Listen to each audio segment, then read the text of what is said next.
Tim Gerak Cepat atau TGC akan melakukan penelitian terkait penyebab kematian 3 warga yang terjangkit penyakit misterius di Kabupaten Jeneponto, Sulawesi Selatan.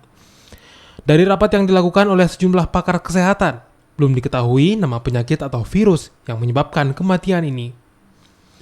Tim bentukan Dinas Kesehatan Provinsi Sulawesi Selatan bersama Kementerian Kesehatan Republik Indonesia akan melakukan sejumlah pengujian, diantaranya pengujian kadar air yang berada di desa tersebut, hewan ternak, hingga tumbuhan. Akibat penyakit misterius ini, sebanyak 70 warga desa Garonggong, Kabupaten Jeneponto terjangkit dan 3 diantaranya meninggal dunia. Kita berharap para ahli ini merumuskan dan mengkaji serta memutuskan bahwa penyakit yang dianggap misterius atau dianggap aneh di Jeneponto itu sudah ada jalan keluarnya, ada diagnosa pastinya yang dilakukan.